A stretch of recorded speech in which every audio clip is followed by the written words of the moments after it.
So my name is Chris Fueling. I'm one of the founders of the Loan Post, and I'm going to go over the whole software as a whole and do a nice overview of all the latest features and show you guys some best practices on how you should be using this software. And I'm sure a lot of you know how to use the basics of it, but if you knew how to use all the bells and whistles, it would totally increase your productivity and help you close out more files a lot faster and easier. So what you're looking at here is a mind map. This is a map of the whole system. It's very interactive. It plays audio. It has notes. If you mouse over, it shows you what we're talking about on some of these subtopics. And if you click the plus sign, it opens up more topics. So just click your mouse and you can drag around and look at all the different areas that this mind map offers. This first section, Why Us, is a quick feature overview of our popular features of the software. Starting with lead management, our software offers a great way to manage just general leads and raw data, and it helps you track the status of all these so your sales reps and affiliates can manage their pipeline and convert them into actual live files, and they go through the full life cycle all within one software system. Additionally, our system helps you become more multi-level affiliate structured, meaning you can set up your organization to process on behalf of other entities, whether they're other law offices, other real estate offices, mortgage shops, or other affiliate entities.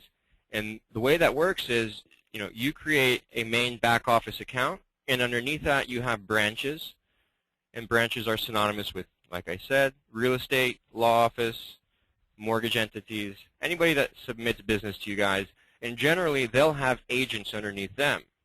So that's what creates a nice multi-level affiliate structure. So you can have your main hub with branches underneath, and under the branches they have their own agents. Okay. Additionally, web forms and website templates are something that our system comes with, and web forms let you submit business through your website or your affiliate's website.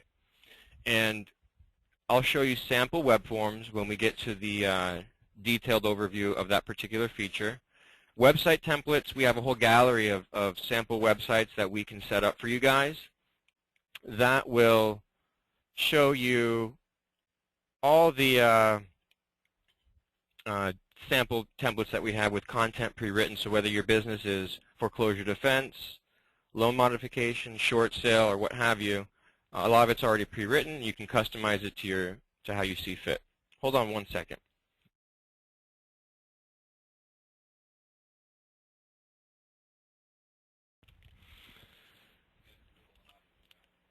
And the next feature we're going to go over is REST reports.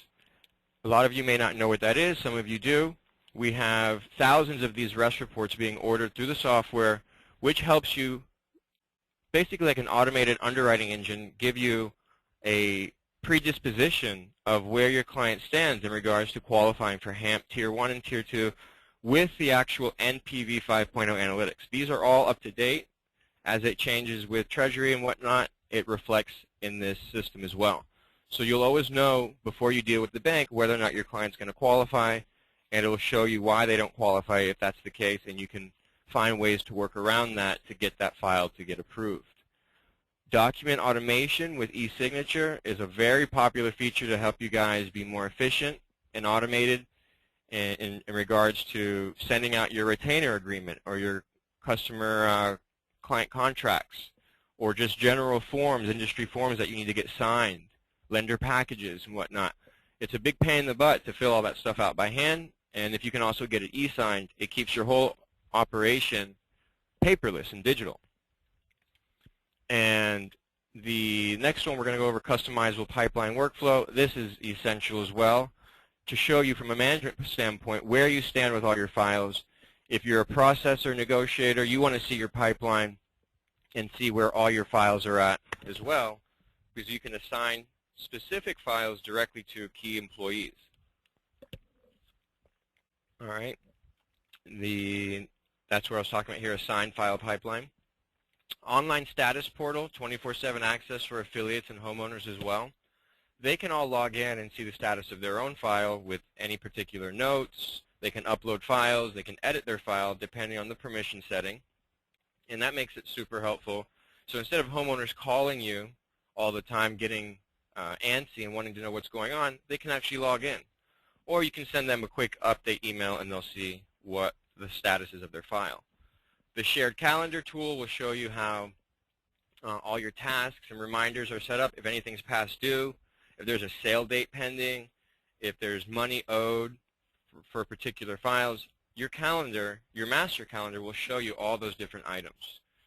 We also offer this system in a private labeled format to where we remove Powered by the Loan Post logos. We integrate everything so you can log in through your website, so you and your staff log in through there. And even the homeowner client portal will be set up through your website, so that way clients can log in directly through your website. We also offer e-fax, so you can send out all your outbound documents through fax. So if you want to send the lender a full package, you can do that. And you can also send mass email and set up autoresponders as well. And of course, we offer great support options, whether it's toll-free support, live chat. We have a trouble ticket system, a video library, and a user manual as well. So I'm going to get into the fun stuff first. I'm going to get into the main features over here. After that, I'll start tying into the detailed settings and how to customize things. That can be a little nitty-gritty, if you will. So I'm going to show you in actual use case scenarios how to create client files. Okay. So how do you create a client file? It's a question we get asked a lot, and there's a couple ways. There's several ways of doing it. A popular way is setting up your web forms on your website. So let me go ahead and click on this link here, and it opens up a web page for you. This takes you directly to the branch profile, and if you scroll down, let me actually go to a live branch here. If you open up the branch profile of any one of your branches, you'll notice that you have all these iframes. These are HTML iframe codes that if you copy and paste and put it in your actual website directory, it's going to display a web form. Now let me see if I can show you a sample one. So here's a long version web form actually embedded in a website. If you notice here, here's the frame.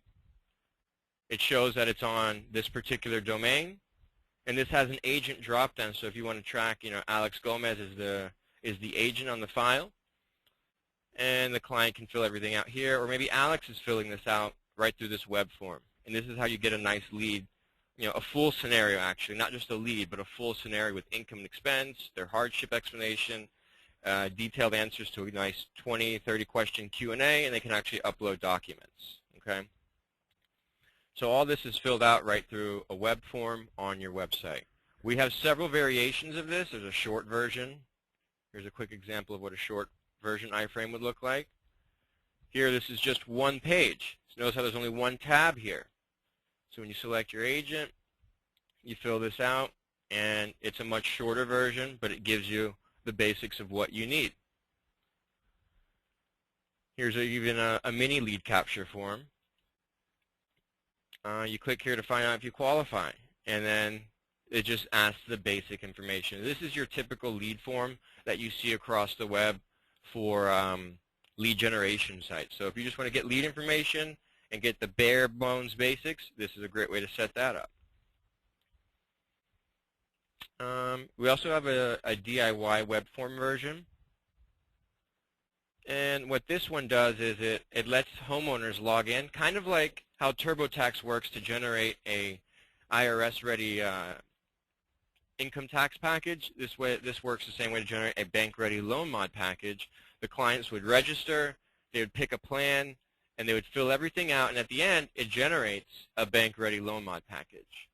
That deserves its own demonstration. We'll get into that when we hit that DIY module section in the mind map. Lastly, custom web forms. What if you don't like the standard ones that we have? We've actually designed some custom ones For example, this client is very heavy with short sales, and they needed a very short sale specific form that caters to their real estate affiliates, their agents, and they designed this, and we put it in there for them, and this is a custom form. Okay, so that's all web form related, how to create a file, and everything that's filled out through these web forms automatically dumps into your pipeline.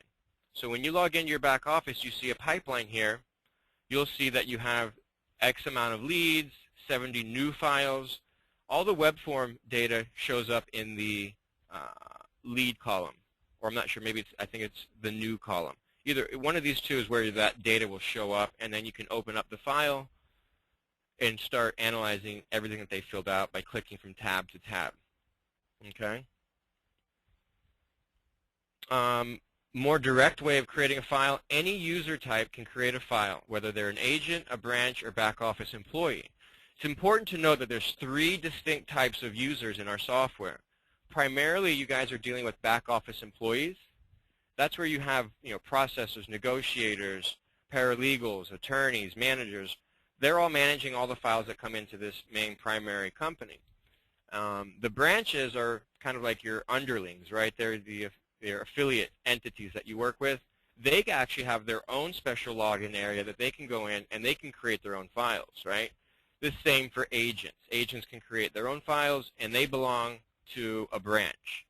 So again, the hierarchy is back office employees, then underneath them are branches, underneath branches are agents, okay? And when you're logged in, either one of those accounts, okay, you go under client files, and you click on create new file, and it opens up the ability to create a new file. All right, if you're doing short sales, you can click here to create a short sale file, and you have a couple extra tabs that are more short sale related that open up. Additionally, if you want to do like a quick app, maybe you don't want to fill out every single tab, you just want to do a quick app.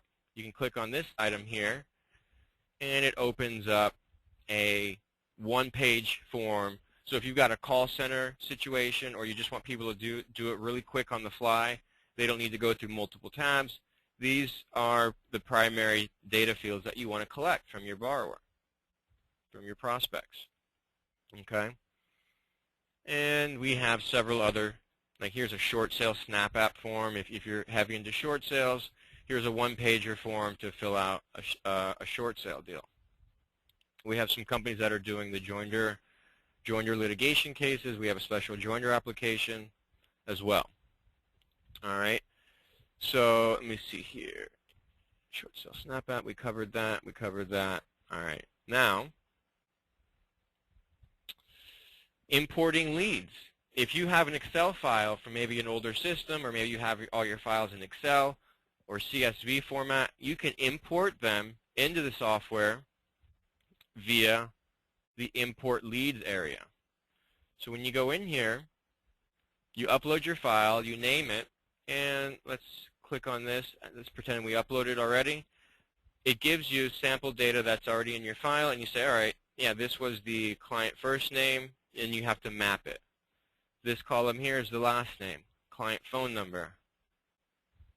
And you just have to match it accordingly. And then here's a little tab right here, a little slider.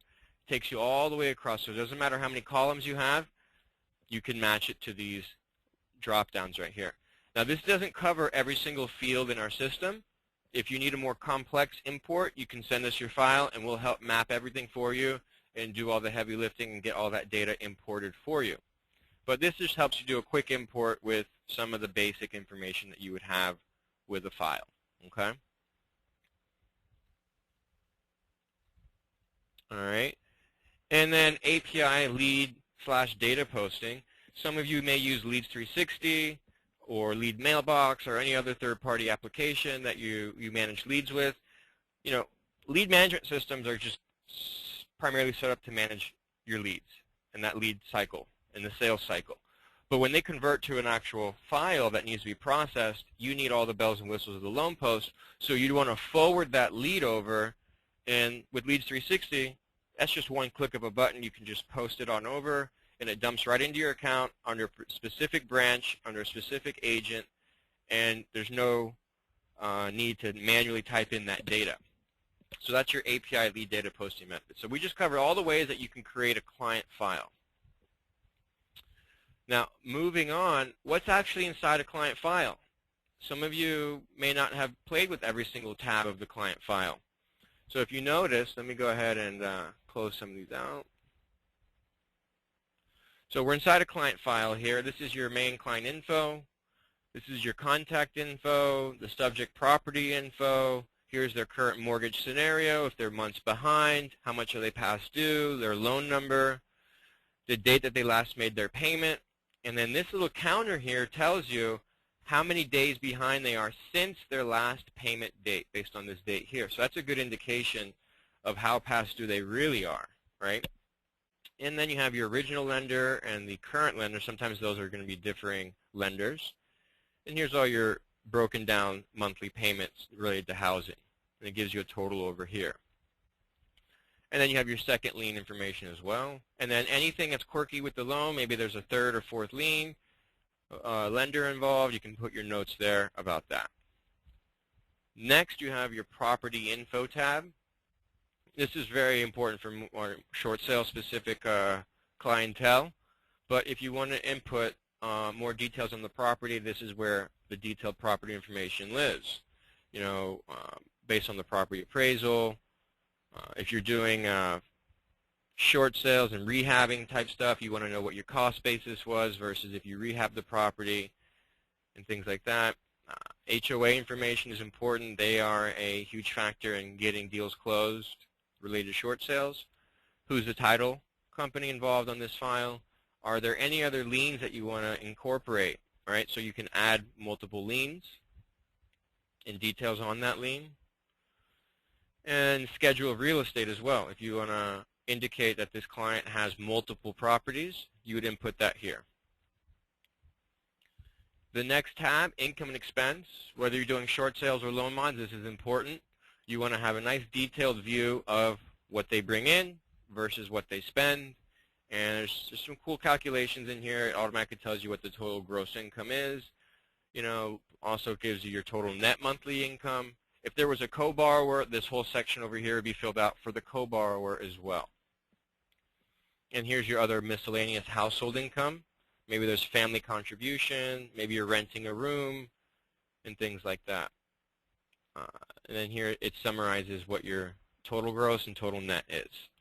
On your expense side, it breaks down to very detailed expenses. I mean, I'm talking about groceries, pet expense, union dues. And the reason why we broke this down in such detail is several lender packages like Bank of America and Citi have asked for this stuff to be broken down, including the RMA as well.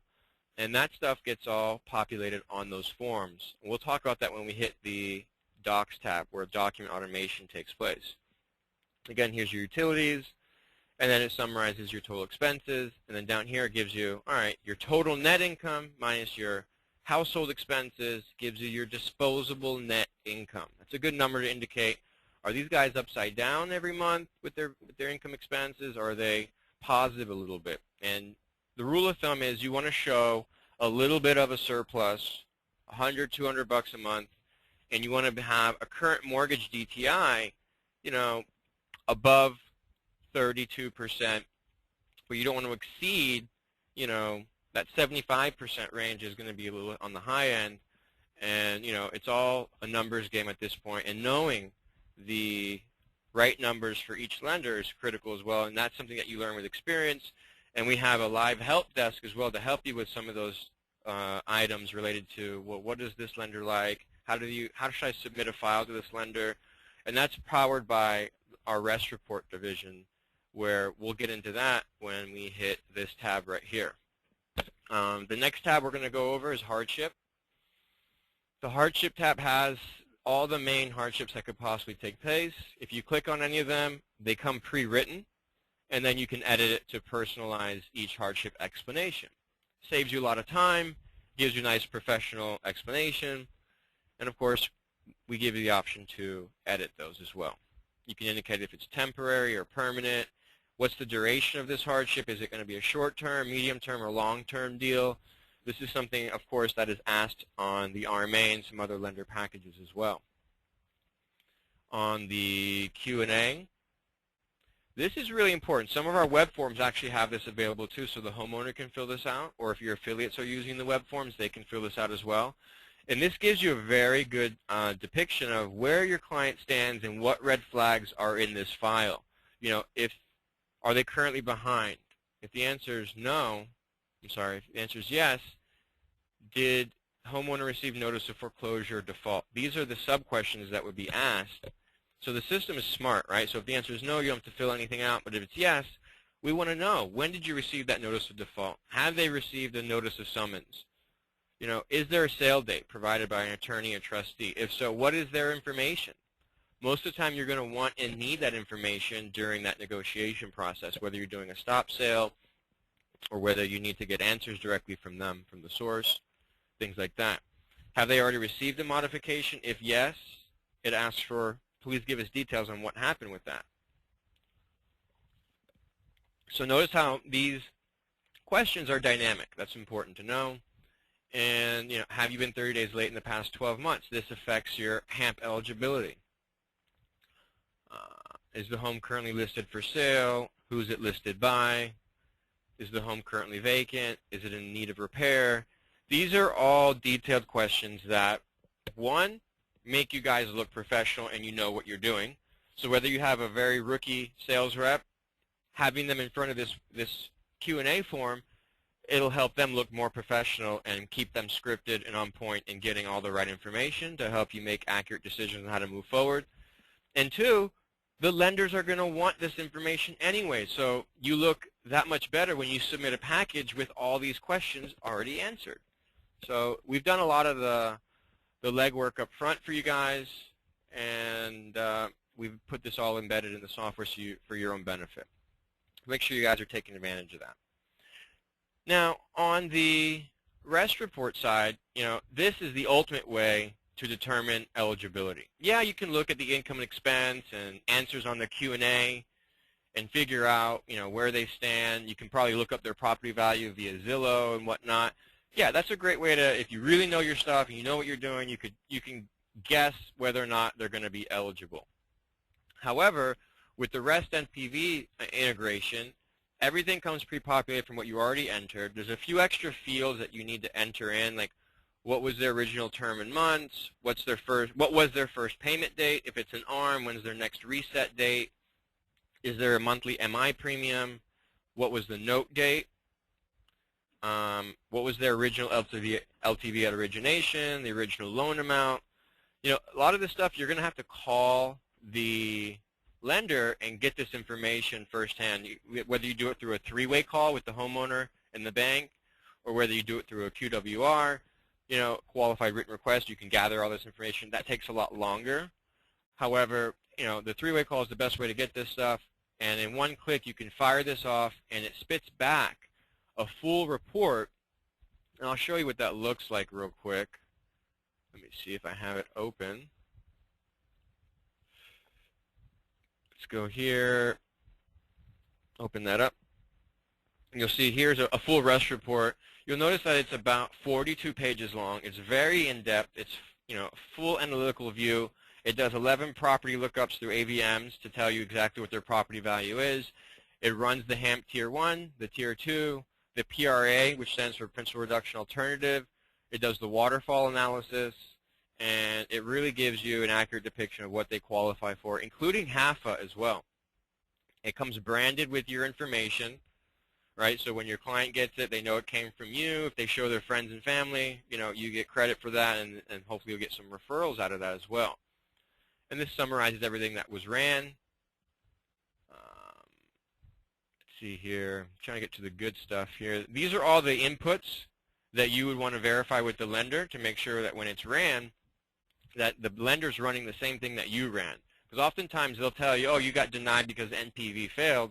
Well, you have a right to see what inputs they used, and if you match them up, most of the time, if this shows approved and they show failed, something wasn't inputted right on their end, and that's usually the case. or maybe you submitted documents related to their income or expenses that didn't match up with what you ran manually through this REST report. So double check that as well. If you need to override the AVM value that came back because you got a BPO or you have an appraisal on the property, you can always override that because that's a huge factor. You know, if the property has a little too much equity or not enough equity, that creates a problem as well. So you'll know exactly what property value you need to be at to get it approved. It's another benefit of running the REST report. And then here, this shows you quick qualifying options that pass, and it shows you the ultimate one. Which one provides the highest NPV amount to the investor? That's the ultimate person or entity that needs to benefit from this loan mod. And of course, the borrower will stand to benefit as well. But the servicer, they're just a middleman, right? So what you want to do is have this tool in your arsenal and know ahead of time, all right, it's the HAMP Tier 2 PRA approach that gets the highest yield for the investor, and it's up to the servicer to really work in the best interest of the investor. So if you can show them, hey, this is where we need to be at, it's in their best interest and the client's best interest, it makes it hard for them to come back and tell you otherwise. You have really hard, tangible proof what they should be working with. And it puts you in a position to speak the same language as the bank. So that's another key factor in using these REST reports. And this Flex Mod program, this is what most of the internal programs look like. Whether, just because they're not HAMP qualified doesn't mean that a mod won't get done on the file. They have internal mod programs that make sense, and that's all tied to NPV, of course. So, the factors relating to each workout are described below. If you're dealing with a short sale, it'll also describe what is the current market value and what is the estimated sale price for the short sale. It shouldn't be less than this amount right here, and the net proceeds to the servicer should be around this much after commissions and costs and expenses, and it gives you the actual REO hold time in that particular zip code. It's very high-end analytics, and there is a cost to run these reports. It's anywhere from $175 to $250 a report, but it's well worth the money. And this deserves its own webinar in itself. And there's going to be some new rollouts to this program February 3rd, and that's when we'll set up another webinar specifically tied to the REST report module that we have in the loan post. So let me get back to our client file, what's inside the client file. We also have a built-in loan mod proposal tool. It's kind of like a very light version of what the REST report's doing. It gives you a quick HAMP waterfall. It's only running like the first Tier 1 version. It's not in-depth like REST report is. But if you just want to show something that to the lender that they should be modifying to some program that gets into 32 or 31% DTI, this little calculator does it in one click. And it tells you, what the new interest rate should be, the new loan term, and any principal reduction that would be necessary to get to 31% DTI. So be careful when you use this. I advise you to know a little background as to how HAMP and Waterfall works in order to use it properly. And we can set up a one-on-one training to give you guys a little more in-depth hand-holding on that if you guys are stuck on that. But it does have some pre-calculations for what the foreclosure costs would look like, and what the estimated foreclosure costs are if they don't do a loan mod. And this comes out into a PDF report, and it's available in the Docs tab as well. We're going to skip the Approval tab. It's going to be removed here shortly. It doesn't have any bearing onto the software and how you guys work. The Contacts tab is a great way to store all the key contacts that are involved on a file, from the attorney trustee, who's the assigned staff. Put your mouse over this, gives you their contact info. Any reps involved with the first lender, second lender, homeowner association, property owner's attorney, listing agents and buying agents, et cetera, et cetera. So it's a nice little organized way to track who's involved on the file. And here's a good one, the Docs tab. The Docs tab lets you upload up to 5 docs at a time. Make sure they're about 15 megabytes a piece so you don't overload the server. And you can upload docs, Excel files, images, et cetera, et cetera. And then you can notify different parties. So if the borrower sends it to you, you can upload it and then notify via email, hey, Mr. Borrower, we received your documents and we upload it to the system. And then this stores everything that you have uploaded. It shows you what category and who uploaded it and the name of the document. You can always click on it to verify that it's accurate. And self-made custom docs and packages. These are documents that you've made in our Wizard tool. The Wizard tool is a way for you to create a mail-merged letter, whether it's, this is an example of a power of attorney form that you want to have pre-filled with the client's information. So you could just copy and paste it into the Wizard, input the fields. I mean, it's probably better that I show you. We'll go to the Create, Edit Custom Docs. And let's try to see if we can pull one, power of attorney. See how that looks. Over here on the right, you'll see these are all your fields that you can copy. So if I want the borrower first name to show up, I just copy that tag, and it shows up here. Client name, there's your tag, and that's how you mail merge everything with your documents. So you can copy and paste stuff in here, and then put your tags in here how you want to see them in the system. Any type of document can be created. So a lot of people put their motions, qualified written request, or legal documents or welcome letters and things like that. The same works for email templates, right? So you can manage an email template and send this stuff via email instead of a PDF. And it works the same way with inputting the custom fields that you want to populate in your email message. All right. Going back to our Docs tab. And this section here, e-signed documents. These are documents that we've sent out to be e-signed. I'll show you how it works here in just a second. This area here, this big area with all these documents, these are your general documents that come default in the system. They come pre-filled and built in the library. So if I want the 710 form, auto-generate the client information, you just click on it and it opens up. The blue ribbon indicates that it's actually e-signable. So when I click on Send Docs, I'll have the option to check off the ones that with the blue ribbon, and it sends it to the homeowner, and they can e-sign it. The borrower and the co-borrower can both e-sign the same document as well. The ones without the blue ribbon are not e-signable. All right, and I mean, this is your short sale section, loan mod section, general purpose section, and then here's a bunch of lender packages as well that come pre-filled. All right, and then here's your auto-generated docs that are custom built on the back end. What that means is oftentimes you have a really detailed package. For example, I'll click on this one to show you how complex these can get. And this is something that's out of your scope that you won't be able to do in the software. Our back-end team will have to customize it for you. There is a fee for that, usually around $200 to $300 a package, depending how long it is. And it also can be e-signable. All right, so that's the only way to get your own custom docs e-signable is to go through our back-end team. Notice how there's a footer on each page, and there's some custom billing information in here that's designed on a per case-by-case basis if you want different payment amount for different clients. And all this stuff is pre-filled, and you can send it out to the client and have them e-sign it.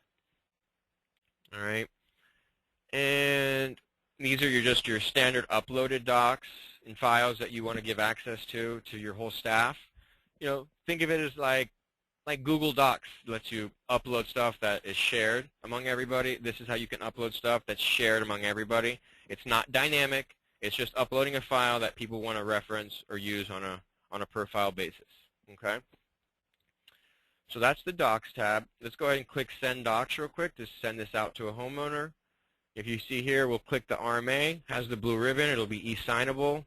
And I want to send out, let's say, the Chase document or the Chase authorization form, and that goes via email to the homeowner.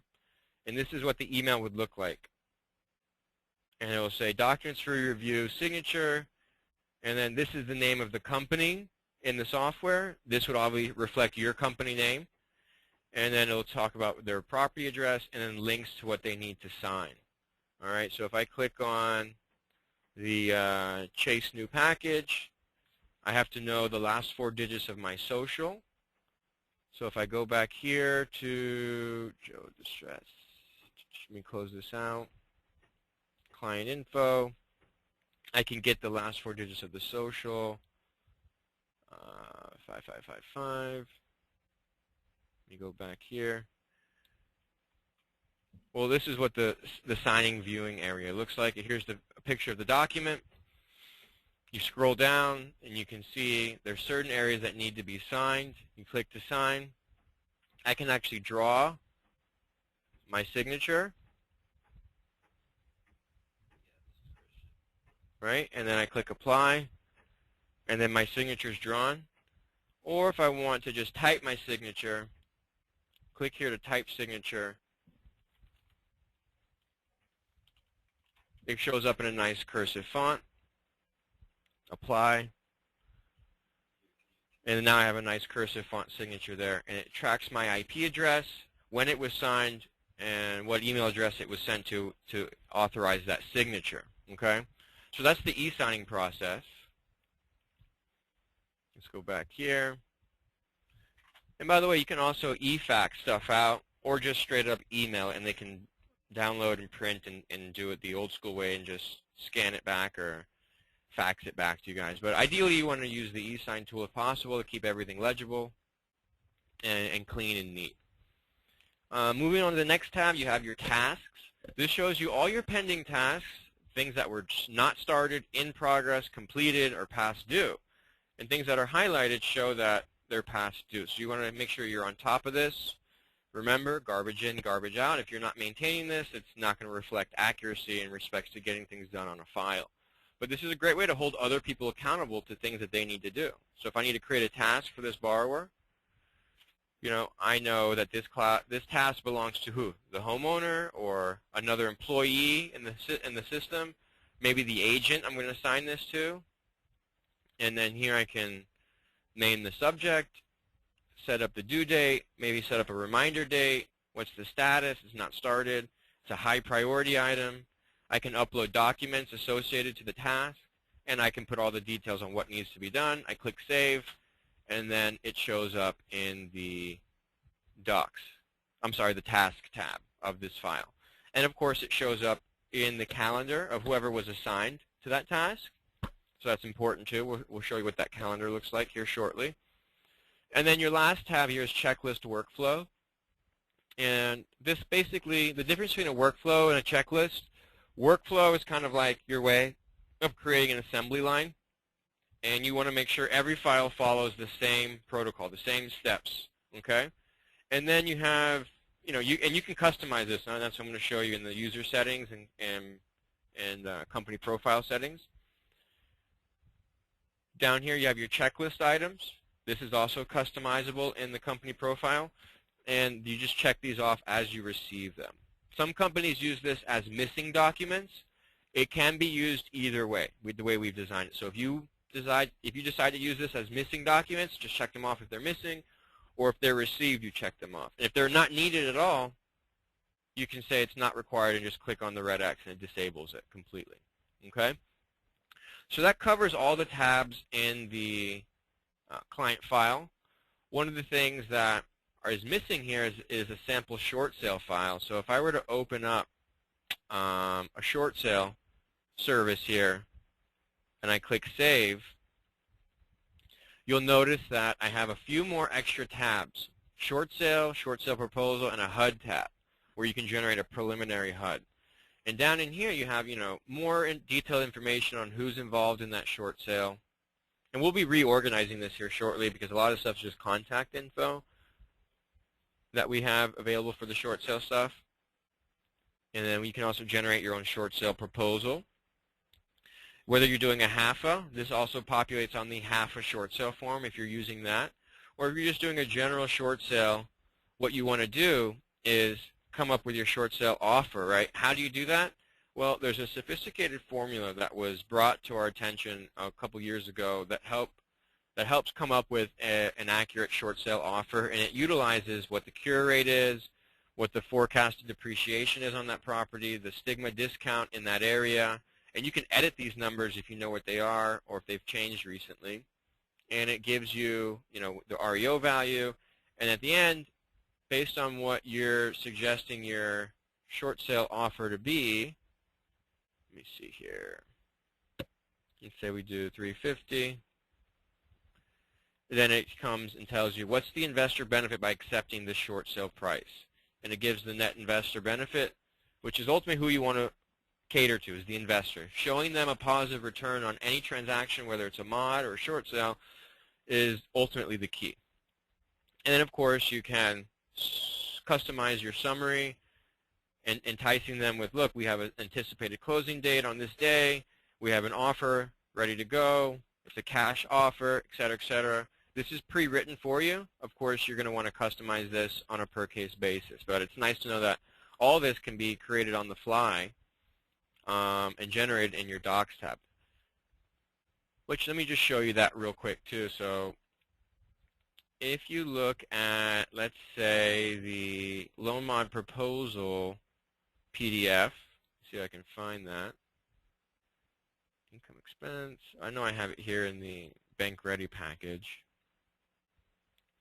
Bank Ready package is a great package because it has everything kind of already stacked for you. Has instructions that if you want to do like a do-it-yourself for the client, let them follow these instructions. They can submit themselves. Here's a cover sheet with the bank's information. Here's a quick little introductory letter for the bank to read. Here's their expense worksheet, their income worksheet, the proposal showing what their current scenario is, what the proposed scenario should be, what the foreclosure estimated loss would look like if they don't do the loan mod. Quick rundown on the answers to that Q&A section. There's like 20, 30 plus questions in there.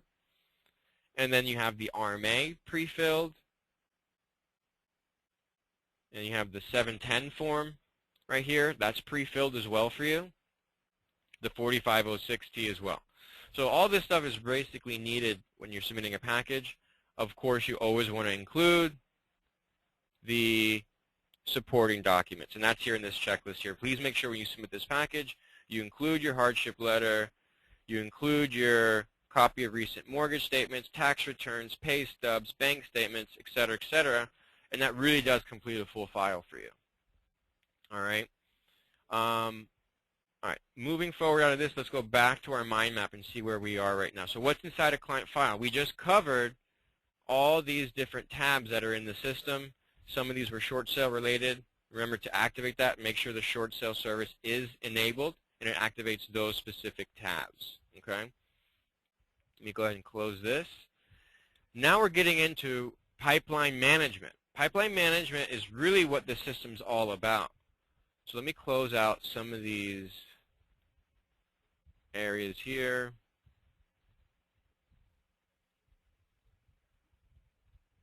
Okay. All right. So your back office employees, they're logged in, they're managing their files, they have a pipeline to look at, right? What does that pipeline look like? Well, here's a sample pipeline. You have your main tabs right here, which tell you from a bird's eye view where are the majority of your files. How many do you have in lead? How many are new? How many are approved? How many are in review, pending quality control, processing, in bank, or closed out? And you can also customize and reorder all this however you see fit, and that's in the settings section that we'll cover in this webinar as well. So you can change this to reflect however you want, depending on how you run your business. And here you can open and close more details of a file. So this is a nice clean view of where all your files are. And if you open it, it gives you more details on the property address, the borrower's information. Always mouse over certain icons and it always gives you more information. So I mouse over this little information icon and it gives me a lot of details without having to open the file. Okay? Same with this right here. If the data is entered in there, it'll show up. Checklist items, what items have we received or which items are missing, and who checked these off. And it tells you the name of the person and the day and time that they were received. And also with the workflow steps, which steps are we completed on this file and which ones are left. It tells you 4 of 8 steps are done on this file. And just to quickly highlight, these are all shortcut icons in the pipeline, starting with this guy right here. So here, if I click on that, I can change the primary status. So if I want to move this guy from processing to in-bank, I just check that off. Or if I also want to check off some different sub-statuses, I can check that off here. So I can have multiple sub-statuses, and think of those as like tags, right? So I can tag my file with multiple items here, which helps me search and sort by them later, okay? And I'll show you that up here in the pipeline searching area. And again, all this is customizable. It comes default in the system when you sign up for a new account, but you can always edit all these items and remove items that don't make sense for your business, okay? Here's how you open the file. I always recommend when you click on it, right-click and open a new tab. Why? That way I want to keep my pipeline untouched, and I can have multiple files over here that are open. So I can have Joe Brown, Jane Smith, Mike Johnson. I can have a bunch of files opened over here in these other tabs and always keep my pipeline untouched, and I can always refer to it throughout the day. Here's a good one, notes. When you mouse over it, it gives you the whole note history of what's going on with the file. If you click on it, you can actually enter a quick note. You can disposition it as a general note, a client note, or lender notes. You can indicate if it's a private note or public note. Remember, the borrower will always see public notes only. If it's private, they won't be able to see it. And agents will only see public notes unless you enable their permission to see private notes as well, okay? And then here you check off who do you want to notify of this note that you just made, okay? And then here's a whole rundown of the whole note history, everything that was done on the file. And it categorizes by lender notes, client notes, and general notes. You can close that out. If you want to upload some documents real quick, you just click on that upload button, and then you can upload some files real quick without having to open up the file. Nice little time saver. And here, if you want to assign some tasks to this file, you can create a task real quick, again, without having to go into the file. Down here, you have more detailed icons. So if I want to send an email campaign, I should have, or you should have set up some email templates. In this particular demo account, I don't have any email templates set up. So I would be able to, in a perfect world, I'd have some set up. And then I would pick the date to send it. And I could say, I just want to send it today. Click Save, and it sends it right away. Or if I want to send this out and create like an autoresponder series, I can do it that way as well. Click here to open the Quick app. If you don't want to look at the full file, you just want to look at the Quick app, you just click on that. And it gives you the quick version of just the summary information, and you can fill this stuff out real quick on the fly. Going back to pipeline. All right, if I want to copy this file, if say there's more than one file, more than one property, and they're doing a mod on their other properties, I can just copy the information and change the property address, and that way I don't have to re-enter their income, expenses, and all the other stuff that I have created on the file. If you want an audit report on this file to see everything that's been done, this gives you a whole rundown on the note history, everybody that's been involved on the file, the current status, all the file sub-statuses that there exist, all the notes that were entered, and all the tasks that were set up, completed, past due, et cetera, et cetera. So it really shows that you've been working on a file. So nobody can say, well, what did you do in my file? You can create a quick report and show we've actually done a lot on your file. Here we have history. This shows you the email history, everything that you sent, whether it's just an update or you sent some documents to the homeowner. It'll track all that history for you. This shows you a payment history of what they paid, what they owe, real quick on the fly. Here you have the ability to update the workflow. If you click on this, it lets you update what steps are completed. This lets you send out a request for the credit report via annualcreditreport.com. It just sends instructions to the homeowner how to generate that. This is important right here, assigning employees. Anybody who has 3 or 4 plus, maybe 20 plus employees, and you got lots of files, you want to make sure you assign specific files to specific employees. So here's where this client, I'm going to assign a mediator, or let's say there's no attorney yet, so I'm going to assign the attorney, and the attorney is going to be Bart. You know, if you had multiple attorneys, you'd have an option to select from, right? So when these employees log in, they'll be able to they'll be able to see exactly just those files and not be bombarded with thousands of client files that are in the system globally. Okay. Here you have, let's see here, assigning agents and branches. Typically, just so you know, as a rule of thumb, every file needs to belong to a branch and to an agent. So when you create a new account with us, you'll notice you automatically have a branch and an agent. Even though you may not process on behalf of other entities, other branches, if you will, but the system was set up to support that infrastructure. So at a minimum, you have to have at least one branch and one agent set up in your account. So that's why we have that. But if you want to change who this file belongs to, move it to another branch, you can. And remember, branches can be also like different divisions, right? So if you have different sales teams, or maybe you have different product divisions, short sale, loan mod, foreclosure defense, you want to segregate your files by different divisions, branches work for that, okay? And remember, agents can be linked to more than one branch, so they don't have to be tied just to one branch as well, all right? And here's your whole rundown on the tasks if you just want to check them out real quick without having to log into the file. Right there. It shows you everything that's been set up and done or past due. And down here you have documents that have been uploaded. You can click on them to view them. All right. And these are documents that have been e-signed, right? So you can see that they signed their short sale package and the 4506 has been signed. All right.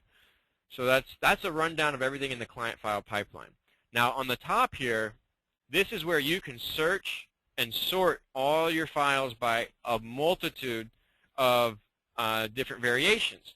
So if you want to drill down and create a report by, which employees, if you're going to drill down by, I want to see how many files processor Gloria has, within this particular state, that has money past due, right? So you can do 3 or 4 or 5 different variations to really drill down and create a very customized report. And then you can export that report in Excel. And when you click on the Excel icon, it always gives you the option, well, what data do you want to export based on that customized segmented data set, right? So yeah, well, I want it, obviously the client name, their last name, their phone, their email, co-borrower info if you need it, property address, mailing address, mortgage information, information on their lien, as detailed as you want. You can export all that data, when the file was created, when it was last updated, what's the current status, substatus, file number, how many pending tasks are on that particular file. Then here's like listing information for short sale stuff, buyer information, CMA analysis, and if you want links to certain documents that you've uploaded, these are the category of documents that have been created in the system. So when I export this list, I want access to all the financials that we've uploaded. In the Excel file, you'll see that there's links to those documents that you can open up. So it's very advanced, reporting and data segmenting, if you will, okay? Down here, some of these items here, if I want to do multiple substatuses, I can generate a list based off of certain tags. That's why it's important you really customize your system to reflect all the different types of files and substatuses that you run into. Same as primary statuses, right? Or the client types, if you will. Client types are like what services you offer, right? Trustee delay, REO, half a short sale, loan mods, rest report clients, mediation, bankruptcy, and you can add as many of these as you want as well, depending how robust your company is and all that. If you just want to search by a quick keyword, say a client calls in and says, hey, I want to know the status of my file, you just type in, all right, what's your name? Your name's Joe. Well, let's see how many Joes we have in the system. And then you can see that the system, actually that was a bad one to search by. Let's see here, distressed. Let's see here if that works. Oh, you know what? I have all these other ones selected, so that's why it's not yielding any results. So if I reset everything, right, click the reset button, and then I can start my search from scratch. That should yield some results here. So here's all my Joe clients. I have 40 of them all together. So it's only showing me 25 per page, so I'm going to expand this to show 50 per page. So that way I don't have to go to show different pages. I have everything all in one page down here. Okay? That pretty much covers the whole pipeline management. It's just a matter of playing with this. You know, remember, mouse over things and you can see what they mean. Certain icons have certain meanings. Okay? If you want to do stuff in mass, right, if I want to update a bunch of files, this broom icon, a lot of people miss this. They don't know what it is. But let's say I run a search. I segmented my files. I have 40 that I care about that I want to do something to. I select all and click the broom icon. And what do I want to do? Do I want to delete all these files? Do I want to update the status of these files? I want to move them over all to in-bank status, all in one shot. Do I want to add a substatus? Yeah, all these files are now on hold for whatever reason because they're part of a certain state that has a new regulation that I shouldn't be doing business with, so I want to put them on hold for the time being. Or I want to update the branch to move them over to another division or another company that I'm working with that's handling these files, right?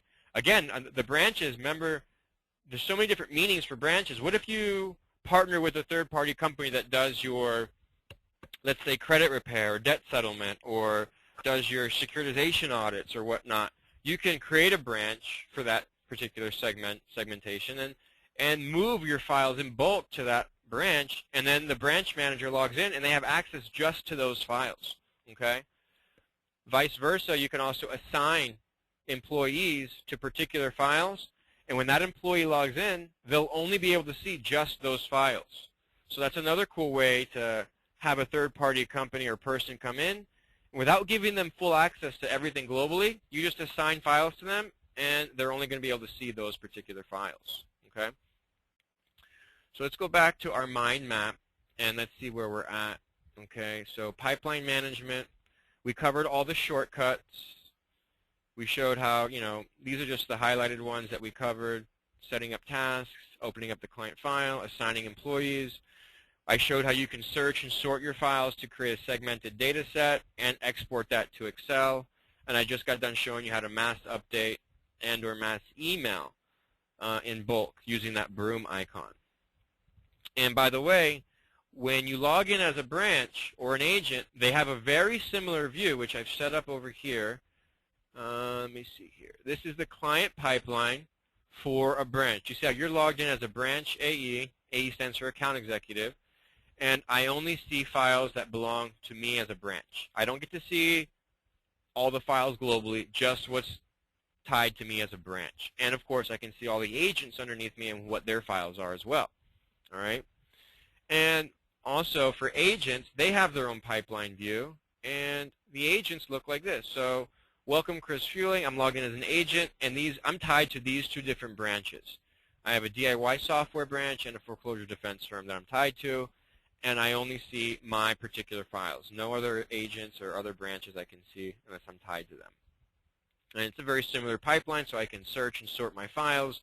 So this is a great lead management tool for me as an agent, and also I can monitor what happens to these files as they get thrown through the whole processing cycle and sales cycle. So if I want to support that client throughout the process and keep them updated, I have access to that information as long as my settings allow that, right? So that's important too, understanding the settings, which we're going to get into in a little bit. And clients also have the ability to log in. Let me show you how that looks like.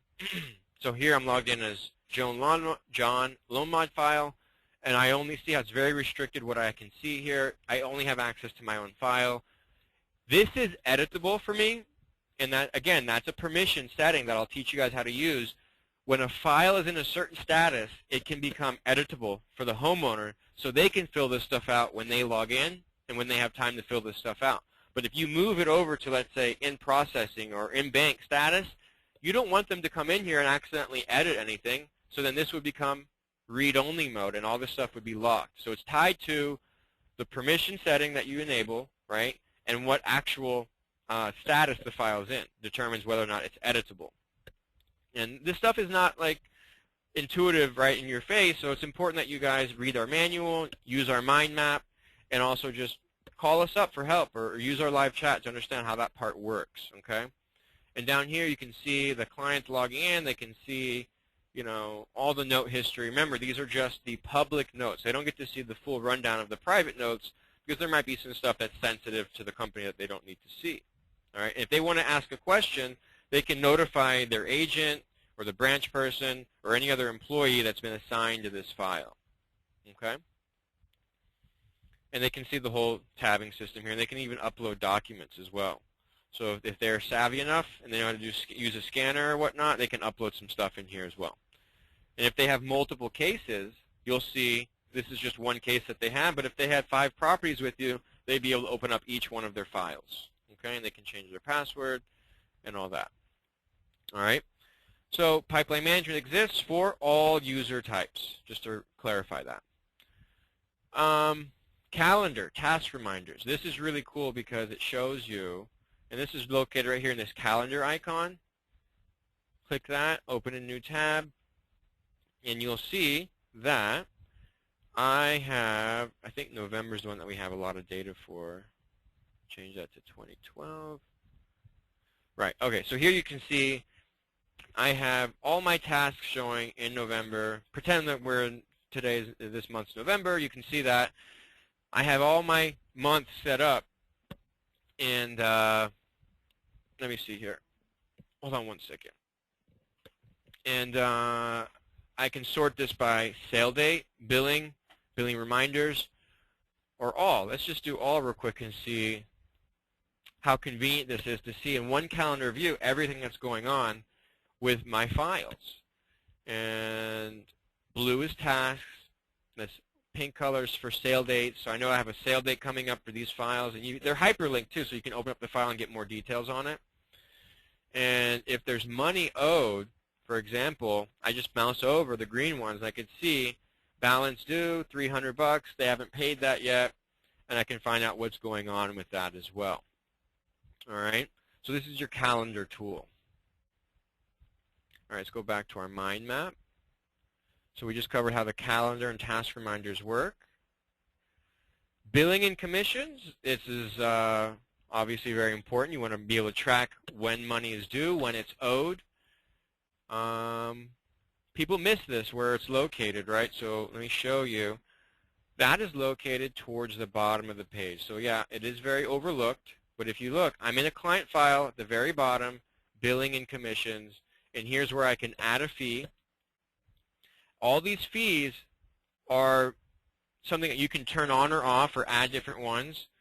This demo account has a bunch of different ones. You may not have all these applicable in your company. You may want to just narrow this down to maybe just 5 of them to keep it simple. Let's say there's an application fee. And I would input that, and I would indicate which phase do they owe that. Obviously, phase 1 would be the app fee. And maybe the loan mod fee, I would move that over to phase 2 or phase 3 after the mod is done. There may not be a date set up for that, but I know there's a financial amount that's going to be due for that client. So once you set the date owed, then that shows up in the calendar, so you know things don't fall through the cracks. Okay? This little bell icon, when you click on that, set a reminder. Make sure that we get this money collected by this date. And you can set multiple reminders and also send text messages to whoever you check off. So the agent, the borrower, the branch, any employee that's assigned like an accounting role, you know, they can all be alerted in multiple ways. They get the email, they get the text, and you can set up multiple reminders. So there really is no way for you guys to not get paid, or at least stay on top of the stuff that needs to get paid. And if the client gives you checking information or credit card information, you can store that here as well. And the only employees that can see this stuff are the ones that are allowed to see billing information. That's located in the settings area and the permission settings of the back office employee profile, which we're going to get into. Also, commissions, who you owe commissions to on this file. Let's say you're dealing with real estate agents or just commission sales reps. You want to make sure that they get credit, and you can set up when they get paid, on what phase they get paid, and how much they get paid. And they'll be able to see their payments due when they log into their account under their commissions report as well. All right. Going back to our mind map. So we covered billing and commissions. Oh yeah, let me show you the actual report. So like if I click on this cloud icon, it'll take me to my billing report section. And here you'll notice that I have 3 customers. I don't have a date range set, so this is just overall historically. If I wanted to see who owes me money just for this past month, I can narrow that down. And I can sort by billing receivables and billing commissions as well. And this gives me a nice little report. And this little hiding icon is the Excel report. So you can export this all into Excel. All right. If you use QuickBooks, you can customize your Excel report to fit your QuickBooks deal as well. Okay. And of course, you can open up the file to get more details on who this person is and when they owe money. All right. All right. Reports. We kind of covered that in the pipeline, where you can generate your custom reports. You have your billing and commission reports. User activity and accountability is something that we're expanding on, but you can see reports under here, employee reports for assigned files. Let's just say we do employee reports to see like how many files are assigned to which employees, how many updates are they doing on a monthly basis, and things like that. And it's very data intensive, so it takes a while to load. User activity and accountability. Yeah, that's important. This is like a manager tool that you want to utilize to see, you know, who's doing what on what files. So like this is the name of a employee. You can see that they only have 2 notes made, 2 unique files were updated, and they don't really have any files assigned to them. So this isn't really a great example, but hopefully you guys get the picture and you can sort and create a view and report of, you know, who's assigned to what and how many files are they updating, how many notes are they making, how many tasks are they completing in a particular date range. Okay, so that's important to come up with if you want to get into that detailed reporting. Email log and outbound fax log, that's located also in the reporting section, so I can see, let's see, my mail queue. This is just my mail queue for the day. I sent out 2 emails, and the status was successful. If it failed, it showed you that it didn't go out. Shows who the recipient was, and if you want to see, open up the file and get more details on that, you can. Also, reporting shows your faxed file log, right? What files were faxed out, and in this demo account, it'll probably be 0, but it shows you the same style of how emails were sent. How many pages were faxed, who was sent to, and was it successful? So typically you're going to be using this to fax stuff out either to clients or to the actual lenders directly when you're sending a package out. Oh, one of the things I forgot to show you in the Docs tab of a client file, when you're trying to create a full package to send out, there's no need to kind of package and stack, you know, your stuff outside the system. We actually created a tool called Create a Binder, right? You want to bind together a bunch of documents, okay, a fax cover, and stuff. These are all the stuff that you've uploaded, and these are things that have been e-signed, okay? So you can stack all this stuff together, sequence it together, what order you want, and then you can activate a watermark that shows the borrower name, property address, and social, which is what most people want. And then you name that binder, and it saves it on the fly for you. And these are sample binders that we created, okay? If you click on it, it opens up the binder. Let me see if I can minimize this, show you some watermarks. This is a bad example. Make sure when you activate a watermark that you're activating the watermark on a document that already doesn't have the loan number and the borrower name, because it just stamps it right on top. So you want to be careful of that. In this example here, it kind of writes over that. Hopefully that's legible: loan number, property address, borrower name. Here, this is a good example here where it watermarks it nicely right here. So just, you know, it's something that you have to be conscious of. You can't just turn a blind eye and just do things blindly. Always double check what you're doing in the system to make sure it's sufficient. And then you could just click send fax documents out. So here's your binder packages down here. I want to fax out the document that I just created. That's a client package. Who are you going to fax this to? and then you put the name, company, and then put the fax number right there. All right. Going back to our mind map tool, we covered data, lead import, and export, how you can import your leads as long as you have it in a CSV or Excel format. We also have a lender directory, so if you click on this little cloud icon, it takes you into your lender directory that we have available. Most of these are up to date. Some of them are outdated. Send us an email if you like the lender contact info to be updated. Just shoot me an email, and we'll have somebody work on that to get that updated. But if you click on any one of these, for example, we'll open up what's a big one? Let's just do AMS servicing. It gives you all their contact info. We started trying to gather up the guidelines and historical approvals. You can see that, these are files that were uploaded from other users in the system, and you can see proposed mortgage and what their approved mortgage was. So it gives you good insight as to what they're doing globally and historically through other files. Here you can save your own documents and links to their resources. You can store your own private comments and store private context. So any notes or stuff that you have on a particular lender, you can upload that here to their profile that you and your whole employee directory and staff directory can access when they go to the lender directory. All right, let me close that out. So I just covered the majority of the main features of our software. And one of the things that I wanted to really tie in today's webinar is how do you really customize the software to make it do a lot of these things? And that's where the company profile comes into play. So when I open up my company profile, you'll see that there's a lot of different things I can customize. So let me go ahead and click on this cloud icon, which takes me right to my company profile. Close out some of these tabs so I can get a little bit more organized.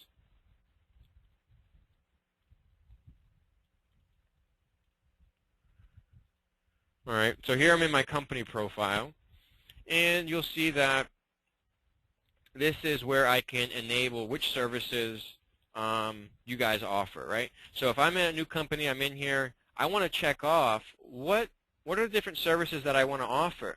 Some of these don't make sense to me, so I'm going to ignore them. I'm only going to check off the ones that apply to my business model. So you just check those off.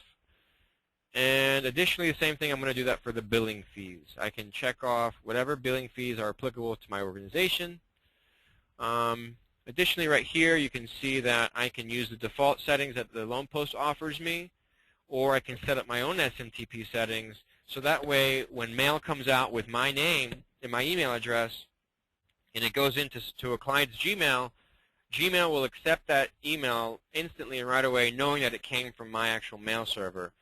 The problem is when you don't use your own SMTP settings and use ours, sometimes, let's say Gmail will look at it and be like, hey, why are you showing that you're sending from Bob at ABC Legal when it's really coming from the Loan Post? That's called spoofing, and there's deliverability issues with that sometimes where it'll end up in the spam folder because Gmail is not sure about the credibility of that sender. Okay. Well, we actually got around that with some advanced email sending company that we use. So they actually do have a setting that we've enabled that helps us get around that, but it's not 100%. Using your eFax service, if you have your own eFax service, you can actually input your own eFax information here. That's more advanced. That requires you guys to contact us to make sure it works and it's enabled. But for now, you can use our default fax settings. You get up to 200 pages for free per month. After that, it's about 5 cents a page.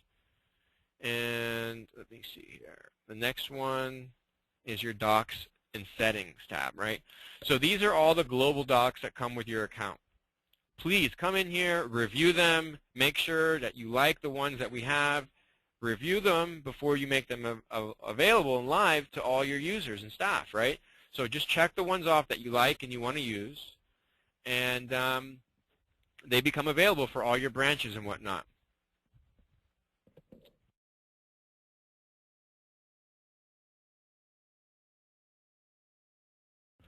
And when you're double checking these documents, we advise, instead of just reviewing them here from the company profile, go to your client pipeline with a live client file and go to that Docs tab right here and generate them from here. Because this is the only way that these documents come pre-filled.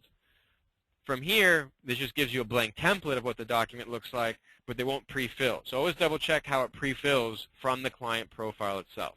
Okay? So here's how you basically just check them off, the ones that you want to enable. If you want to make them live for all your branches, you click on this guy with the hand and it enables it for all the branches. But some of you may have 5, 10 branches in your system. You don't want to have to go to each branch profile to enable it, so make sure you go to all the branch, click this to enable it for all branches, or just visit each branch specifically that you want a certain document enabled. Okay? And then here's your custom documents that you created in the wizard tool that I showed you earlier. And it's down here. And then these are the ones that our back-end development team has designed for your company that might be e-signable and more complex to use inside the wizard. Right? So that's docs and settings. Here's your checklist items. Right? So here, if I want to edit any one of the default ones, I can change the name of it. I can indicate that, yeah, this goes to all the different services that I offer, or no, this checklist item only belongs to certain services that I offer, and you can indicate which ones those are. Okay? So you can delete right here, removes them, or you can edit the name of them, and then you can also change the display order, which shows what order they show up, because by default they're going to be alphabetized. Okay? If you just want to add a brand new one from scratch, what is the checklist item, what order do you want it to display in, and what services does that checklist item belong to. Okay? Similarly, workflow is set up like that. They're tied per service type. Okay? So I have a loan mod file. That's the name of this workflow. And it's tied to anything related to my loan modification files. And I know that every loan mod file has to follow these steps. Okay? This comes default in our system. There's also one for short sales. And you can add more steps, or you can delete these and rename them. However you see fit, it's open to you. And then if you just want to create a brand new workflow, you can do that like I did here, custom workflow name. And I want this workflow available for any one of these services that my company offers. And you can enable that on a per file basis. Okay? By the way, there's a whole video tutorial on how all this works under the video training section that shows you how this works. Now, this is a very important tab, primary file status. This right here lets you edit what your pipeline looks like, right? All these tabs, they're named based on what you named here. And the pencil icon lets you edit these to whatever you want. Furthermore, so if I have files that are marked as approved as their primary status, I can say, yeah, let the branch manager edit that file. And no, don't let the agent edit that file once it's approved, because I don't want him to change anything around in there. Definitely don't let the client change anything once it's approved. And yeah, the back office, yeah, they can edit anything once it's approved. And then you can provide a description for that status and what you mean by that status. The description shows up on mouse over, like right here. All files need manager approval in this stage. All right. So this gives you a quick bird's eye view. All right. So on the approved deals, it looks like back office and branch are the only ones allowed to edit that file. Otherwise, when the agent sees this file that's approved, he's locked. That's read-only mode. For client, it's read-only mode. Okay? And this tells you how many files you have in each particular status. Make sure you don't delete a particular status that has a bunch of files, because then those files will be unviewable except for in the All tab. They won't have a home, if you will, in one of these tabs because you deleted them. And this warns you, too. This tells you, hey, you're about to delete this status, and it has 25 files. Make sure you just rename it, if you will, you know. But file substatus, you know, the system comes with a bunch of them already organized. If you notice, we've already organized most of them in, like, the first set, display order, 1 through 5 is, like, lead management stuff. Then you notice, like, 5 through 9 is, like, the intake quality control status level, you know. and then 15s are kind of like my negotiators or processing people, and then my 20s here are, you know, loan mod related. 30s are going to be my short sale related substatuses. So you can kind of get crafty with how you organize your substatuses and create little groups for them, okay? And so you can add as many as you want. You just name the status and put the display order in there, all right? And upload docs, this is a way to just upload stuff that you want, kind of like Google Docs. You upload it in the system, and then it's available for other users to reference and use on a per-file basis whenever you need them to. All right, so we just covered all the company profile settings. That covers your global settings. But what about on a per-user level? Like if I want to restrict a particular employee that only have certain access, well, I only want them to do certain things. So like let's look at our employee list. So here's I got 7 employees. I can see this is my attorney, negotiator, processing manager, quality control manager. FYI, manager level users, they have full rights to the system. They can see and do pretty much everything. Now, every other user requires that you edit their settings. So let's go into this particular employee profile, and you'll notice that starting from the top, I can assign this guy to multiple branches or just one branch. But notice in red it says if you don't select any branch, the employee will be allowed to access all files for all branches. All right, so once you start selecting these, he's only going to see these 3 branches. So if later down the road when you add another branch, this employee won't be able to see that particular branch. Common mistake a lot of people make. So just leave them unchecked. If you know this guy's always going to see all files from all branches, leave them unchecked. Alternate to processing company. Like if this guy works for another company, he's like a third party, yeah, he's affiliated to your primary company, but he really works for ABC affiliate, and he's just a third-party entity, okay?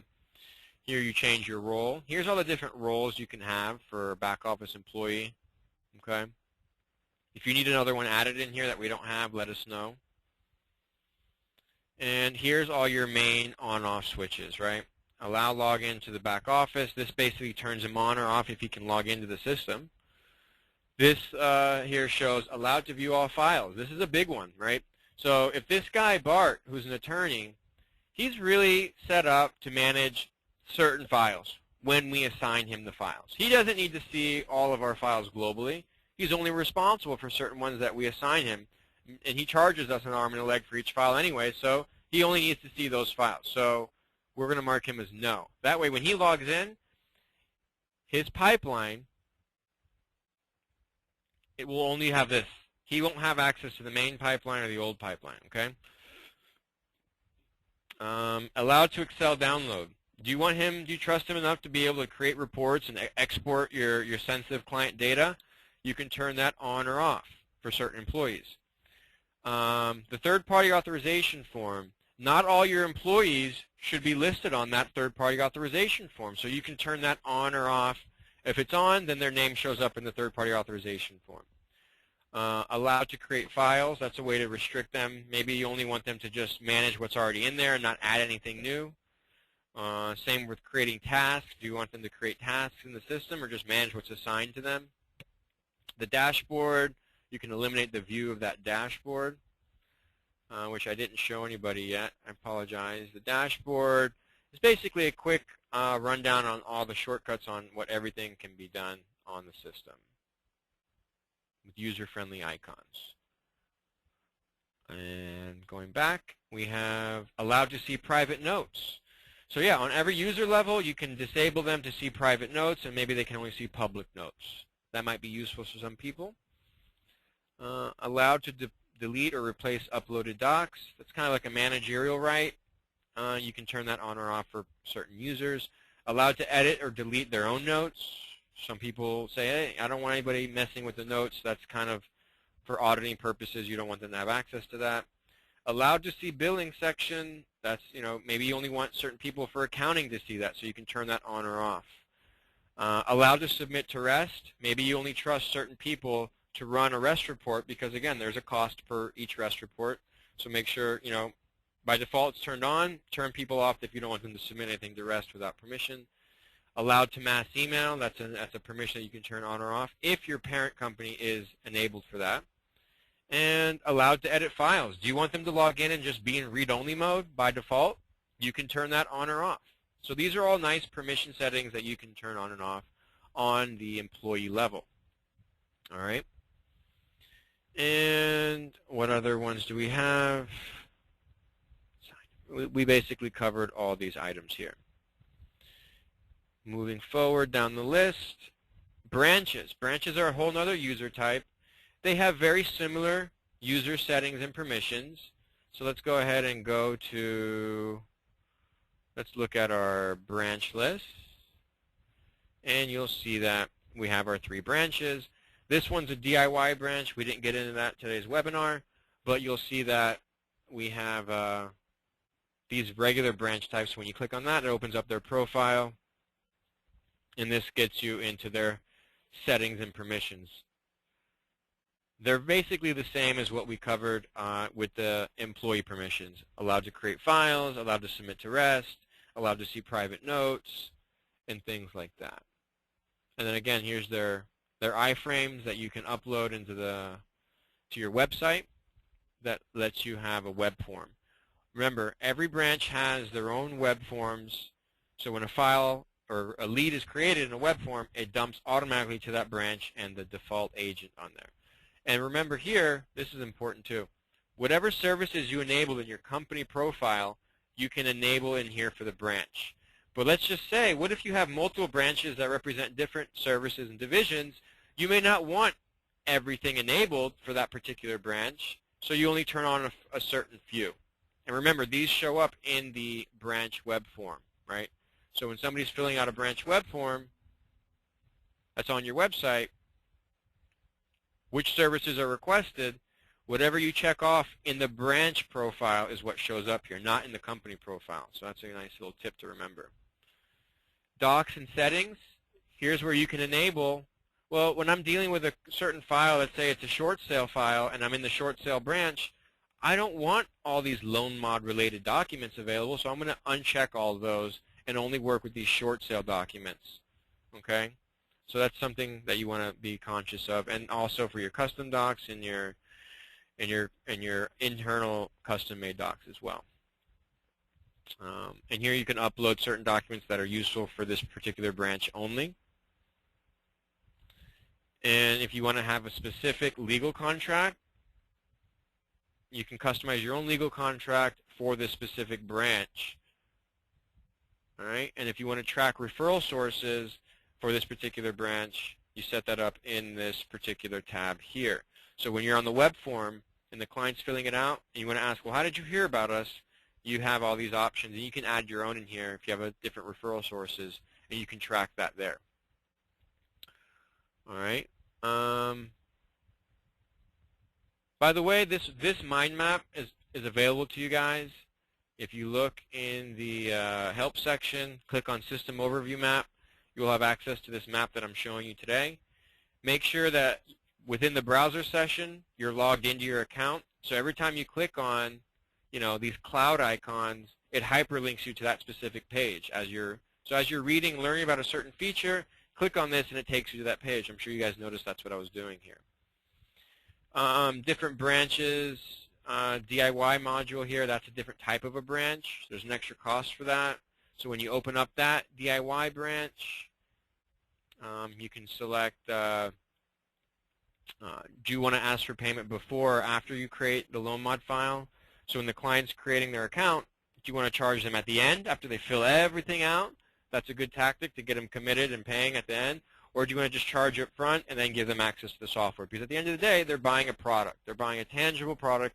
They're paying for software that creates a bank-ready package. So there should be no legal issues with charging up front for the DIY software package, which usually has a retail price, minimum $295, $795, all depending on what ancillary services and products you're including with that. And then let's see what doc settings are different. If you scroll down, see these have a little bit more advanced than the regular branch because you're dealing with that front-end login portal, the DIY portal, so you want to have like your own terms and conditions you can add that there. You can add your own video URL. If you have your own ebook, you can have them have their own ebook there. Your payment gateway, we integrate with Authorize.net, or your own PayPal account, or maybe you're doing a free service because you're generating leads for short sales, or you have no payment and you're taking payment by phone or whatnot, and the client will see a custom message that you type here. All right. You can accept e-check, yes or no, and enter in your e-check URL there. And you can also enable the Spanish version of this whole application. That's a quick little yes or no. And then there's also some Google tracking, so if you want to track your conversions, you can enter your tracking code here. Okay. I know I'm running through a lot of this stuff really fast. It's just that we've been a long time on this webinar, so I'm trying to cover as much as I can. Let's see here. On the DIY, you can customize your plans. Name your plan here. This is your DIY plan, so you have up to 3 different options. You have a basic plan that comes with do-it-yourself software only. You can have one that comes with software with support and review. Maybe you have one here that comes with a REST report, and then you have your 3 different levels of pricing, and you can add different features for what you're selling in that front-end portal when the client's checking out. It's a great way to generate hands-off lead generation and sign-ups for the do-it-yourself system. All right. Agents have their own level of permission, similar to what we already covered for the employees in the branches. And then we also showed you guys how clients can log in and manage their files. All right, so far we covered all the main settings of the system, all the main features. We touched on the DIY loan mod system. So let's just open everything up to some general Q&A. Hopefully you guys have been typing in some questions as I've been ranting for this last hour and a half. All right, so let me see. I have a bunch of questions here. How does an e-sign document look like? That's a great question. I can show you that by going to this particular file. I'm in the Docs tab, and you'll see that I have some documents already e-signed. So let's look at this short sale package that they e-signed. Notice the security border right here, and on the bottom of every page, transaction number, and that's a verifiable number that you can insert in the software to track the whole audit trail of how this document was signed. So there's a document integrity verified seal on this PDF. It's secure and locked, and let's try to find where the signature line is on this document. So right here is the sample signature right here. And it shows you when it was signed and what IP address signed it. Remember, there's no cost to use our e-sign tool, so that's a huge benefit. You don't need to use a third-party tool like DocuSign that charges you per user and per document you send out. It's all built into one system. There will be a recorded version of this webinar, so I'll have that link posted to you guys shortly. And let's see here. Go ahead and type in some questions as I'm answering all these. That way I'll just answer them as they come in. And if you guys want to speak and have a verbal conversation, you can raise your hand and I can turn on your audio if you have that enabled. What if payment date is due at the end or the rep is being paid if the deal closes? What are your suggestions? In regards to handling like your billing, if the payment is due at the end, you just want to track that in different phases, and you can either estimate that date range. So if I'm in the client file and I'm under billing and commissions, remember, let's say the loan mod fee you're collecting at the end, but you don't know when that end is going to happen. So you're just going to set that for phase 2 or phase 3, however many phases you have, and leave that date owed blank, or estimate the date, roll it out 3 months if you want. It's up to you. It's kind of, there is no one clear-cut answer to answer that question, okay? All right. Is there a fee to use the eFax feature to send documents? Yeah, we give you about 200 pages for free, and then we bill you like 5 cents per page thereafter every month. There is an exact date to put. Let's see here. We're seeing for any circumstances should be okay to charge up front. I'm not understanding that question. It wasn't very clear. It's something surrounding charging up front for fees. That's obviously a very sensitive subject, depending on what type of entity you are, if you're a law office or not. I know California just had some changes recently. Even law offices are having a problem charging up front for their services. But again, when you're dealing with a product, whether it's software or like something tangible like a bank-ready package or a rest report, you can charge for that product up front. It's like ordering an appraisal. You know, you can charge for that service to get it delivered, and you know, people are charging, you know, $1,000 or $1,500, something reasonable, and they get the product, and then they offer their back-end service. Hey, listen, we'll do your loan mod as well. We'll negotiate it, and there's a back-end fee for that of $2,500, and you collect that after the mod is done. But at least you collected some money up front. You know, $1,500 up front, and giving them a product is compliant. So that's another way of you know, selling something up front that's something tangible. If you read the FTC rules, you'll see that that's compliant. What if payment is due at the end? All right, we covered that. All right, you guys asked version 2, when is that going to be available? I forgot to touch on that. I really want to show you guys that while I have you here on a webinar. And let me see here. Let's see. So this is a quick screenshot. Give you a little teaser on what version 2 is going to look like. It's going to be a lot cleaner interface, and you're going to see like your pipeline is going to be a lot cleaner to look at. You'll be able to add more statuses to your pipeline so you can really get a better bird's eye view of all your files. You'll have up to like 20-something primary statuses. And when you open up your client file, okay, you're going to have everything all in one tabbing system. So it's, you know, you have your admin section, your billing commissions. Everything's going to flow a whole lot nicer and easier for you. And of course, ergonomically and graphically speaking, you know, everything's cleaner now. You have different category headers for different sections. You have little button sliders that you can turn on and off, right? We've modernized the whole system and the whole code base to run 10 times faster than the old legacy system is, and completely more modern. So keeping up with the times, it's been time that we really rolled something out that's fresh and clean for you guys to benefit from, and everything will be more, you know, icon friendly and things like that. So this is just a quick teaser on what the system will look like. All right. Would all banks accept? Would all banks accept e-signed documents? That's a case-by-case scenario.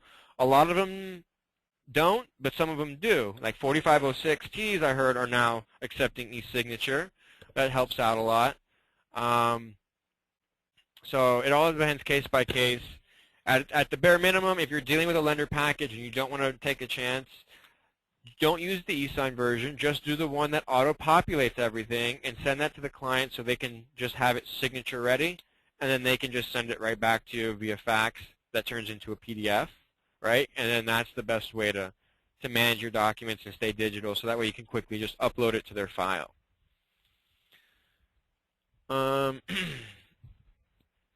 Keeping packages updated. It sounds like a couple of the banks, they haven't updated their loan mod packages. I don't know when they're going to be updating their packages. It's crazy how often they do update them. It messes us up because we're trying to keep ours up to date. Hold on, here's a question that came in. When will the second phase / version be out? Is there an additional cost? No, there's not going to be any additional cost. You guys will have the option to use the legacy version, or you can jump into this new version. There'll be links to both portals, so you can use either one. That should be ready towards the middle of February is our expected release date. How do agents, employees access their account? When you log in, let me just show you. When you go to the Loan Post, you click Client Login. You have agents, branches, back office. And then you have your lenders, servicers, investors. If you have set up a relationship with those entities, a lot of companies that are big and have lots of files, they have dedicated reps that handle all their B of A files or all their city files.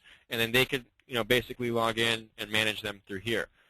And most of those people that are at that level, they have a private label system with us where we set up a login portal that looks like this, but on their website. So that way their staff, their agents, everybody can just log in right through their website. We charge a $4.95 fee to set that up on your account. All banks accept e-sign documents. We covered that. All right, looks like we wrapped up today's webinar. I want to thank everybody for spending the long amount of time working on all this stuff and going over everything in detail. I'd like to conclude with leaving you guys with some really good resources so you can help yourself a lot, and that's with video training, right? If you click on the video training icon, here's a quick getting started video. Here's a nice video. I recommend this one to editing your account, your company profiles, where all that goes down. Here's how you can create some employees, create your branches and agents. You can learn about what that DIY loan module is and how that works. Navigating and using the system. We're going to have some more detailed videos coming on that. But pipeline management is a good one that deserves its own video, and you can watch that one. If you want to learn more about the REST report, this is a great video here that kind of goes over all the details in depth on why you should use it, how it works, where it came from, how to gather all those required inputs accurately, because again, garbage in, garbage out. If you don't have the right data, you're not going to get the accurate answer that you need when the lender does their own NPV report, okay? And there's a bunch of other random videos down here, billing commissions. Some of these other ones are not clickable because it's coming soon. But other helpful ways to get help, you have live chat. And live chat's always available. If you click on that, this should open up a nice little portal here to get that going. Then you have your system overview map. Here you have a feedback community, right? This is something that we just launched, so it's kind of empty right now. But you can see that you can ask a question, you can share an idea, you can report a problem. And if you want to give us some praise, you can give us some praise as well. We appreciate that. And basically everything that's inputted here is monitored by myself and some other of our staff members, and you can vote on certain ideas. So it's a nice community that we're trying to build here. Since we have thousands of users on this platform, it's nice to get everybody centralized and communicating and agreeing on certain topics and having some healthy debate on other topics as well. All right. Let's see, what else did I want to show you? Here's your user manual. If you need to update your billing info, right there. And that's pretty much the gist of our whole system. Again, I'm sure you guys may have had some other questions that we didn't answer. Feel free to use our feedback community for that, or use the live help if you just have a quick question on something, or just give us a call, and somebody here will be likely to able to help you guys out. Let me see if there's anybody. All right, that basically concludes it. All right, I'm going to end today's webinar. Any other questions, again, use those help options that I just showed you. And thanks again for joining us on today's webinar. Have a great day, and thanks for being customers of the Loan Post. And I can't wait to get that version 2 released for you guys. I think you guys are going to be ecstatic with it, and it's going to be a breath of fresh air, and it'll put us on a whole new development track to add a lot of new features that you guys have been wanting that we haven't been able to develop because of the time restraints and resource limitations that we've had developing that whole new version 2 release. So stand tight, stand by for that, be patient, and look forward to a prosperous 2013, and hopefully you guys have the same profitable 2013 as well. Have a great day. Bye-bye.